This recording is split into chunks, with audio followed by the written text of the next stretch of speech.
Buenas tardes, bienvenidos a Enfoque Semanal, el programa de Sintraemdes Pereira. El día de hoy hablaremos sobre el fenómeno de tercerización laboral en Colombia y los retos que tiene el sindicalismo para formalizar a todos los trabajadores del país.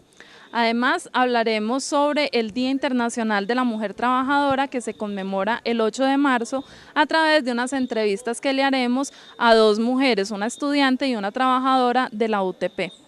Posteriormente hablaremos sobre el sentido homenaje que realizó la Junta Directiva de Sintraemdes, Subdirectiva Pereira, a varios de los trabajadores que o ya se pensionaron o están a puertas de pensionar, gracias a todos los aportes que hicieron para el movimiento sindical clasista y el movimiento social en la región. Finalmente, hablaremos sobre los tips de servicios públicos domiciliarios que estamos ofreciendo con Juan Carlos Cardona, fiscal de Sintraemdes, y en esta ocasión hablaremos sobre los instrumentos para la medición del consumo en los servicios domiciliarios. Bienvenidos.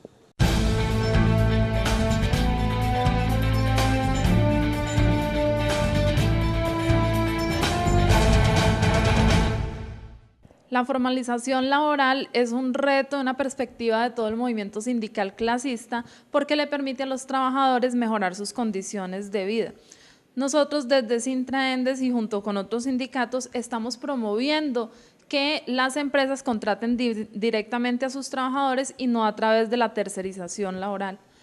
Para hablar de este tema nos encontramos en estos momentos con el abogado Jorge Alberto Díaz, quien ha asesorado tradicionalmente a diferentes movimientos sociales y sindicales en la región.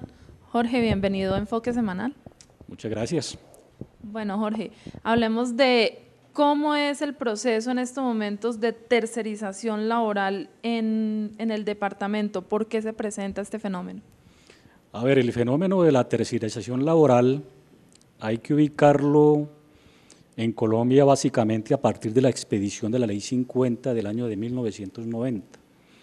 La Ley 50 de 1990 abrió las compuertas para que los trabajadores colombianos fueran vinculados a prestar sus servicios personales, no a través de la figura del contrato de trabajo, como es lo legal, sino a través de unas formas tercerizadas que llamamos a través de otro tipo de contratos que serían de naturaleza comercial. Realmente, este tipo de contratos que son estimulados, repito, por la Ley 50 del 90, vinculaban o vinculan a los trabajadores bajo la figura de contratos civiles o comerciales, lo que nosotros conocemos con el nombre de contratos de prestación de servicios personales. ¿Qué quiere decir esto? Que los trabajadores aparentemente prestan sus servicios en las empresas con plena autonomía, con total autonomía. No son subordinados de los empleadores. Pero eso obviamente es falso. Todos estos trabajadores realmente lo que están ejerciendo es un contrato de trabajo con todos los elementos que implica el contrato de trabajo. ¿Cuáles son esos elementos? Prestación personal del servicio, una relación de subordinación y un pago de un salario. Resulta que con estas figuras tercerizadas, lo que pretendía o lo que pretende el empleador o el patrono es cercenar derechos laborales importantes para estos trabajadores. Cuando digo cercenar es que no se le quiere reconocer la naturaleza real del contrato de trabajo, para no pagarles cesantías, para no pagarles primas de servicio, para no pagarles primas de Navidad, para no reconocerles vacaciones. Es decir, es una forma, en pocas palabras, de burlar el contrato de trabajo.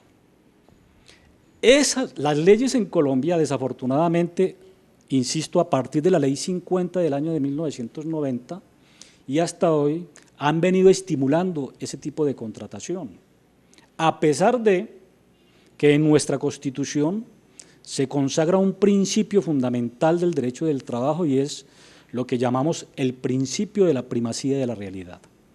¿Qué quiere decir el principio de la primacía de la realidad? Y es que toda relación laboral, cuando implica subordinación, debe ser considerada o tratada como un contrato de trabajo, independientemente de la formalidad que las partes le den a ese contrato. ejemplo, cuando hablo de formalidad, que digan que es un contrato de prestación de servicios. Pero desafortunadamente en las prácticas laborales en nuestro país se han inventado una serie de formas para tercerizar el trabajo. ¿Como cuáles? Doy varios ejemplos. Una, que estuvo muy en boga, las cooperativas de trabajo asociado. Es decir, los principios cooperativos fueron totalmente desvirtuados con este sistema de cooperativas de trabajo asociado, donde los trabajadores no eran trabajadores al servicio de alguien, sino socios de una cooperativa, pero en la práctica, cuando iban a prestar un servicio, lo hacían al servicio de un empleador, de un patrono, trátese de un patrono de naturaleza privada o pública. Quiero llamar la atención que el Estado colombiano, en los procesos de reestructuración, por ejemplo, en los procesos de reestructuración del sector salud, implementó las cooperativas de trabajo asociado, desconociendo con estos mecanismos los derechos mínimos e irrenunciables de los trabajadores colombianos. De manera que se han venido ingeniando, y no solamente, digámoslo así, a través de ciertas prácticas, sino legalmente se han venido creando ciertas figuras que lo que permiten es la tercerización del trabajo. Repito, en contravía de principios constitucionales del derecho al trabajo. Por eso el llamado de atención a los trabajadores es, a través que el mecanismo para poder lograr la formalización del trabajo, lo podemos encontrar nosotros a través de las mismas organizaciones sindicales, a través de las convenciones colectivas de trabajo, donde efectivamente se puedan pactar que todo trabajador vinculado a una empresa, sus contratos realmente son contratos de trabajo. Es un mecanismo que hay que implementar y que lo deben hacer las organizaciones sindicales. También llamar la atención a las organizaciones sindicales para que no hagan uso de una figura que es una figura denominada la figura del contrato sindical, donde los sindicatos de un momento a otro se convierten en empresas que van a prestar servicios a través del sindicato y sus trabajadores serán entonces socios del sindicato, pero que van a prestar realmente un trabajo en una empresa, pero es a través de la intermediación del contrato de trabajo cómo se van a desconocer sus mínimos derechos laborales. El panorama de todas maneras es amplio por parte de los diferentes mecanismos que se utilizan para desconocer los derechos fundamentales de los trabajadores colombianos. De manera que, como la orientación que podríamos dar es que la forma que tenemos los trabajadores en estos momentos de luchar en contra de estas formas tercerizadas de trabajo es fortaleciendo básicamente las organizaciones sindicales y a través de las organizaciones sindicales que en sus convenciones colectivas podamos pactar expresamente la prohibición de vinculación a las empresas con estas formas disimuladas de contrato de trabajo. Listo, Jorge Alberto, muchísimas gracias por toda esta amplia explicación. Es muy importante para el movimiento sindical saber por qué necesita incluir dentro de sus negociaciones la formalización de los trabajadores en las empresas. Jorge, muchas gracias por habernos acompañado el día de hoy. Es con mucho gusto y siempre estaremos atentos a las inquietudes por parte de las organizaciones sindicales y de ustedes particularmente. En Pereira hemos tenido agua y bosque durante 150 años, pero pueden acabarse. Sin bosque no hay agua, sin agua no hay vida, ni ciudad ni futuro.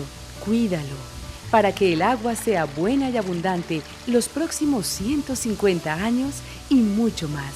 Aguas y Aguas de Pereira, responsables del futuro. Amigo pereirano, realice un buen manejo de los residuos sólidos en su hogar u oficina, para así evitar ser sancionado por el comparendo ambiental.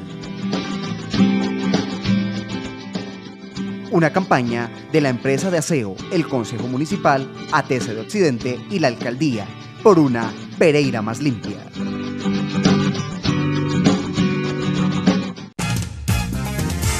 Las mujeres en Colombia quieren acceder al empleo al igual que los hombres. Sin embargo, es difícil debido a que se premia laboralmente a los hombres a pesar de tener el mismo nivel de cualificación. Estas son cifras conocidas y denunciadas, por ejemplo, por la Escuela Nacional Sindical, por los sindicatos, y nosotros por eso queremos saber cuáles son las percepciones que tiene una estudiante de la Universidad Tecnológica de Pereira que está a puertas de graduarse, pero también cuál es la percepción que tiene una trabajadora de la universidad que tiene estabilidad laboral y que está sindicalizada. Veamos las entrevistas. Estamos en estos momentos en el vivero de la Universidad Tecnológica de Pereira hablando con una de las estudiantes de Administración del Medio Ambiente en la Universidad Tecnológica de Pereira. Ella se llama Diana Carolina Arias y además hace parte del movimiento ambientalista popular. Diana, bienvenida a Enfoque Semanal. Muchas gracias por la invitación y por permitirme compartir mis experiencias con la teleaudiencia. Bueno, tú en estos momentos estás desarrollando tu trabajo de grado con miras a obtener el título como administradora. En estos momentos, ese trabajo de grado, cuando lo culmines, ¿crees que te puede servir de alguna manera laboralmente? Sí, yo creo que pues tanto mi trabajo como el de casi todos los administradores ambientales tiene un espectro muy amplio de aplicación. Tenemos pues como la fortuna de que la administración ambiental o los administradores ambientales nos requieren en muchos campos de la vida social, entonces estamos siempre intermediando conflictos o haciendo propuestas a nivel de la industria, a nivel de la ruralidad, de la educación, de la cultura. En investigación hay mucho por hacer a nivel de los recursos naturales y de todo pues, el territorio. Entonces el espectro es muy amplio, creo que hay muchas cosas por hacer. El administrador ambiental está comprometido a hacer muchas cosas a nivel local, regional, internacional y hasta tiene un compromiso mundial con el planeta. De tus compañeros y compañeras que ya se graduaron de la misma carrera, ¿conoces alguna experiencia? ¿Se les ha dificultado conseguir trabajo o ha sido fácil ubicarse? Al principio es duro, al principio es difícil porque hay una competencia, como casi en todos los programas de pregrado cuando uno sale, pues tiene una competencia laboral fuerte a nivel local y pues hay que buscar, al principio es difícil, pero siempre surgen situaciones en las que nos necesitan o siempre hay también capacidad creativa del administrador ambiental para crear propuestas o crear sus propias dinámicas, empresas, movimientos que finalmente nos van dando espacios en la sociedad. ¿Qué percepción tienes frente a la posibilidad de tener un empleo estable? ¿Crees que eso va a ser fácil o que más bien vas a quedar tercerizada o con contratos a término definido por unos cuantos meses? ¿O qué percepción tienes? Eso sí es algo como muy claro que percibimos todos los administradores ambientales, que nosotros empezamos trabajando muy inestablemente, más como por proyectos de corto plazo, por contratos de corto plazo, entonces nosotros hacemos aquí, allá, allá, allá. De hecho, he notado que nos toca participar en varios trabajos a la vez o aceptar varios trabajos a la vez para poder alcanzar un ingreso profesional. Entonces estar convocando y pendientes de muchos contratos y a su vez mucho trabajo laboral para poder estar más o menos estables, y una estabilidad laboral permanente es difícil. Y frente a esas percepciones que tienes en lo laboral, del conocimiento que tienes de los amigos que ya se graduaron, ¿consideras que ha sido más fácil que hombres o mujeres se logren ubicar en un puesto pues como ambientalistas? No, más bien ha sido indiferente, visto que hombres o mujeres han tenido las mismas oportunidades y ya ha dependido más bien de la persona qué relaciones sociales tiene, porque a veces es muy importante tener pues como contactos o fichas importantes que ya tienen una estabilidad en algún lugar y que le puedan dar como la oportunidad a una. Ha sido más bien que las personas que han logrado estabilizarse o tener buenos trabajos, se nota mucho pues como el nivel de relaciones sociales más que por género. Nos encontramos ubicadas en estos momentos en el módulo de estudio de química en la Universidad Tecnológica de Pereira y estoy acompañada en estos momentos por Amparo Cano, afiliada al Sindicato de Trabajadores Universitarios Sintra Unicol Pereira. Bienvenida a Enfoque Semanal y muchas gracias por haber aceptado la invitación. Listo, es con mucho gusto. Bueno, Amparo, cuéntenos por favor, ¿usted qué tipo de contrato tiene acá en la Universidad Tecnológica? Es indefinido, ¿Qué? de planta, o sea que soy de planta. Bueno, Amparo, usted tiene una ventaja que no tienen muchos otros trabajadores y es que tiene un contrato a término indefinido, tiene un contrato con estabilidad laboral. Sin embargo, si la situación hubiera sido diferente, si usted hubiera tenido otro tipo de contratación, ¿usted cree que se hubiera sindicalizado? No me podía sindicalizar porque la mayoría de mujeres somos cabezas de hogar y si nos ponemos a jugar con el trabajito, entonces ¿de qué vamos a vivir? La persona que hoy en día, como sea, se sindicalice o alguna cosa, ya la sacan del empleo, un contratico de 3, 4 meses y ya, para la casa, entonces no se puede jugar con el trabajito, la oportunidad de labores. Por lo tanto, ¿qué cree usted que necesitan las mujeres? ¿Cuáles son las condiciones que necesitan las mujeres para poder participar en política e incluso hacer parte de los sindicatos? Bueno, primero que todo, la estabilidad laboral, para perder el miedo, porque el miedo, como no hay estabilidad laboral, entonces es quedarnos sin empleo, quedarse sin empleo. Entonces esas dos son cosas pues muy importantes, la estabilidad laboral.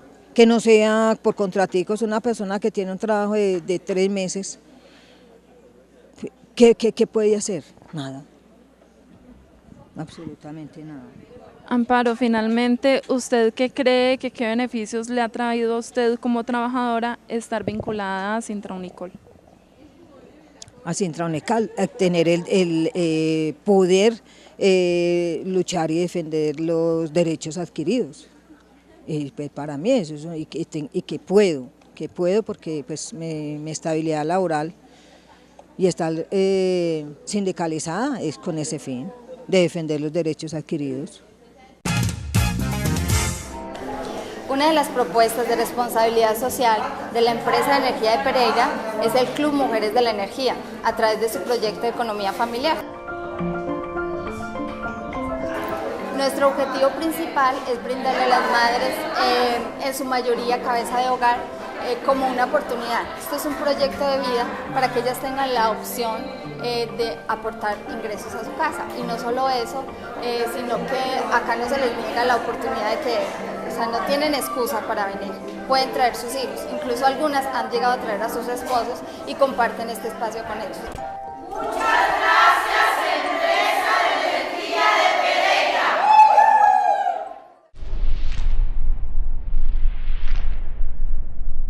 Protegiendo nuestros recursos naturales, garantizamos un mejor futuro. Pero, ¿cómo protegemos el agua? El agua nace en el bosque y protegiéndolo tendremos agua, vida, ciudad y futuro, otros 150 años y más. Aguas y Aguas de Pereira, responsables del futuro. Hombres y mujeres que han luchado toda la vida y que han estado al lado de Sintraemdes fueron homenajeados en la última reunión de Junta debido a todos los aportes que le han hecho al movimiento social, pero también a las empresas de servicios públicos en Pereira. Ellos fueron Dora Galvis, Carlos Flores, Orlando Ospina y Gerardo Santibáñez. La Junta decidió hacerles un sentido homenaje a estas compañeras y compañeros porque ellos tienen una deuda en estos momentos con ellos gracias a todo el trabajo, la labor social, la labor comunitaria, la labor sindical y clasista que han desarrollado. Gracias a estos compañeros por todos sus aportes, esperamos aprender de todas sus enseñanzas.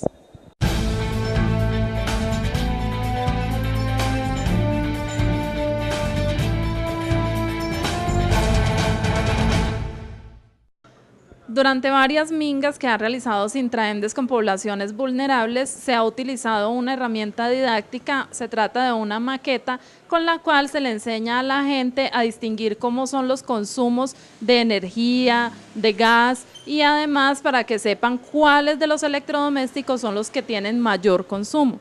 En estos momentos vamos a hablar con Juan Carlos Cardona unos tips para que aprendamos a reconocer cuáles son los instrumentos de medición de consumo.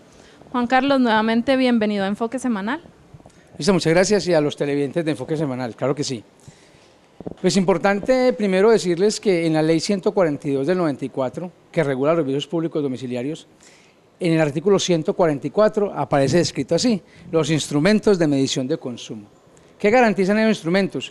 Pues es lo que llamamos vulgarmente la caja registradora de las empresas, donde mes a mes se verifica la lectura y allí se determina el consumo del usuario para poderle facturar.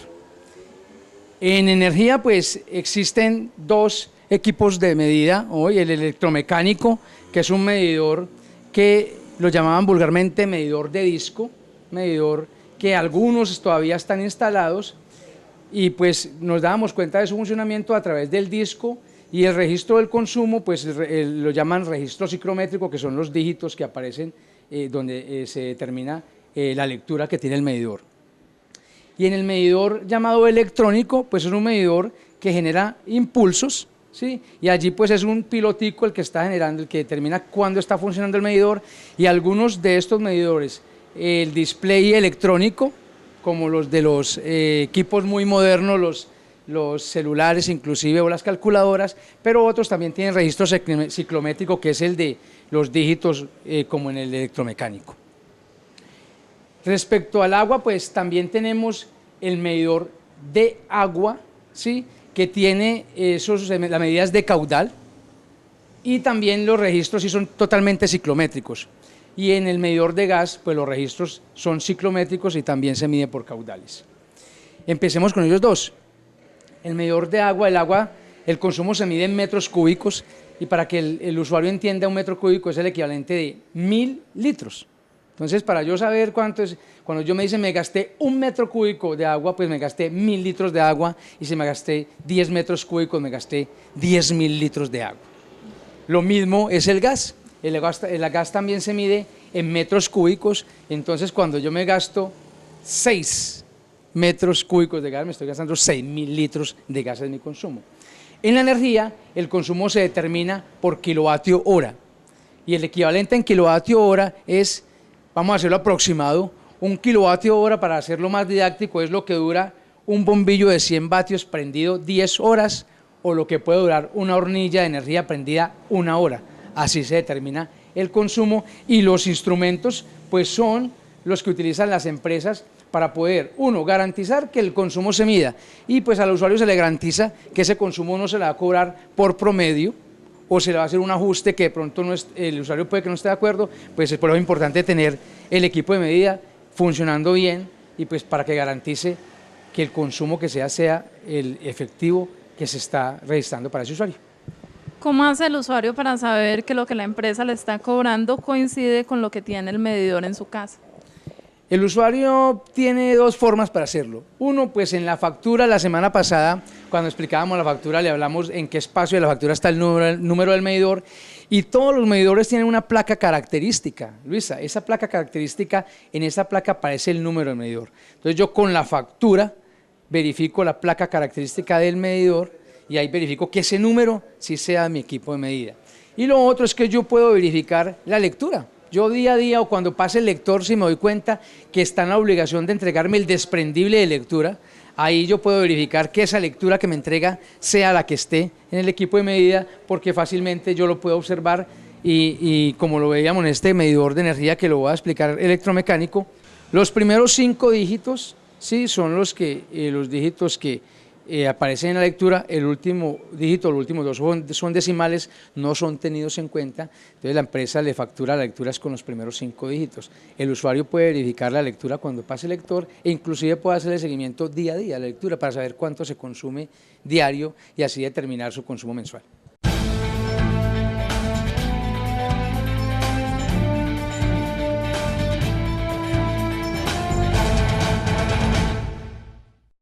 Hasta aquí Enfoque Semanal.